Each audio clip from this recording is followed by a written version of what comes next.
நேயர்களுக்கு வணக்கம். நம்ம ஒவ்வொரு நாளும் ஒவ்வொரு கோயிலும் பார்த்துட்டு வரோம்ல, அதன் அடிப்படையில் இன்னைக்கு வெள்ளிக்கிழமை போது நம்ம எப்போதுமே ஆன்மீக பதிவு தானே பார்ப்போம். அந்த ஆன்மீக பதிவு என்னன்றத இந்த பதிவுல பார்த்துடலாமா?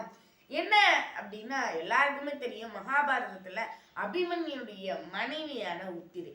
அந்த உத்திரை என்ன பண்றாங்க, ஒரு நாள் காட்டுல நடந்து போயிட்டு இருக்கும்போது துறவி ஒருத்தர் இருக்காரு. அந்த துறவி கிட்ட நல்ல பேர் வாங்கினதுனால அந்த துறவி இந்த உத்திரைக்கு ஒரு வரம் கொடுக்குறாரு. அதாவது ஒரு கண்ணாடியை கொடுத்து, இந்த கண்ணாடியில யார் நீ முன்னாடி நின்னா உன் மனசுல யார் இருக்காங்களோ இந்த கண்ணாடியில தெரிவாங்க. அதே மாதிரி யார் நீங்க இந்த கண்ணாடி முன்னாடி நின்னாலும் அவங்க மனசுல இருக்கவங்க தெரிவாங்க அப்படின்னு சொல்லி ஒரு கண்ணாடியை கொடுப்பார். கொடுத்த உடனே உத்திரை என்ன பண்ணுவா, அவ மூஞ்சிய பாப்பா, அவருடைய உடலை பாப்பா. பார்த்தா அபிமன்யுடைய உருவம் தெரியும். அதே மாதிரி அபிமன்யும் நின்று பார்ப்பான், உத்திரையுடைய உருவம் தெரியும். அதே மாதிரியே அர்ஜுனன் நின்று பார்ப்பான். அப்படி எல்லாரும் நின்று பார்ப்பாங்க. அப்ப கிருஷ்ணரை பார்க்கலாம், கிருஷ்ணர் மனதுல யார் இருக்காங்க நம்ம தெரிஞ்சுக்கலாம்னு சொல்லிட்டு உத்திரை என்ன பண்ணுவா, கிருஷ்ணரை கூட்டிட்டு வருவா.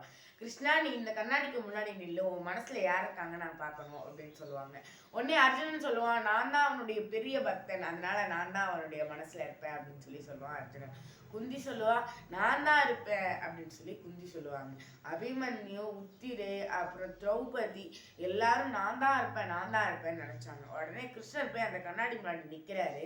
நின்று பார்த்தா தெரியுது, யார் மூஞ்சி தெரிஞ்சிருக்குன்னு நினைக்கிறீங்க? அர்ஜுனன் உருவமா, இல்ல குந்தியோட உருவமா, இல்ல திரௌபதி உருவமா, இல்ல பாண்டோட உருவமா, இல்ல யார் உருவம் தெரிஞ்சிருக்கும் நீங்க நினைச்சிருக்கீங்க? ஆனா நான் இப்ப சொன்னேன்ன, அந்த அவங்க யாருடைய உருவமும் கிருஷ்ணன் மனசுல இல்லை. அவருக்கு ரொம்ப பிடிக்காது, அவரை என்னைக்கும் கொல்லணும்னு நினைச்சிட்டு இருக்கு சகுனியுடைய உருவம் தெரியுது. இதை பார்த்து எல்லாரும் அதிர்ந்து போயிட்டாங்க. உடனே கிருஷ்ணனை கேட்கிறாங்க, கிருஷ்ணா என்ன மாய வேலை செய்யறியா? நாங்கெல்லாம் உன்னை தினமும் நினைச்சு பக்தியில உருகி உனக்காக நாங்க வாழ்ந்துட்டு இருக்கோம். ஆனா அந்த சகுனி உன்னை கொல்றதுக்காண்டியே வாழ்ந்துட்டு இருக்கான். அவனை போயிட்டு நீ மனசுல வச்சிருக்கியே, என்ன கிருஷ்ணா ஏதாவது மாய வேலை பண்றியா அப்படின்னு சொல்லி கேட்டாங்க. உடனே இதை கேட்ட கிருஷ்ணர் என்ன சொன்னாரா, இல்ல நீங்க எல்லாருமே உங்களுக்குன்னு ஒரு துக்கமோ இல்ல சந்தோஷமா என்ன மறந்துடுவீங்க. ஆனா சகுனி அப்படி கிடையாது. அவனுக்கு என்னதான் துக்கம் இருந்தாலும் என்னதான் சந்தோஷம் இருந்தாலும் என்ன கொல்லணுன்றதே மனசுல வச்சிருந்தான். அனுதினமும் என்னையே நினைச்சிட்டு இருக்கான் அவன் தான்.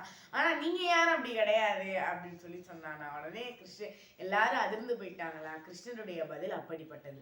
ஆமாங்க, என்னைக்கு துக்கம் வந்தா கடவுள் இருக்காரு, சந்தோஷம் வந்தா கடவுள் கிடையாது அப்படின்னு பல பேர் சொல்றாங்க. ஆனா அதெல்லாம் உண்மையே கிடையாது. என்ன சில பேர் சொல்லுவாங்க தெரியுமா, கடவுள் இல்லைன்னு சொல்றவன கூட ஏதோ ஒரு ஒத்துக்கலாம், ஆனா கடவுள் ஒருவன் இருக்கிறா இன்னொருத்தன் இல்லைன்னு சொல்லுவாங்க பாருங்க, அவங்களதான் மதிக்கவே. அவங்கதான் இருக்கிறதுலயே பயங்கரமானவங்கன்னு சொல்லலாம். அதனால என்னைக்குமே எல்லா கடவுளும் ஒருவர் தான். அதனால என்னைக்குமே துக்கமா இருந்தாலும் சந்தோஷமா இருந்தாலும் ஆன்மீகத்துல திளைத்து சந்தோஷமா எல்லாரும் வாழ்வோம் என்று கூறி உங்களிடமிருந்து விடைபெறுவது நான் உங்கள் ஊராட்சி ஒன்றிய நடுநிலைப்பள்ளி செவ்வாய்ப்பட்டியில் நான் 8ஆம் வகுப்பு பயின்று உங்கள் சோதனை. நன்றி, வணக்கம்.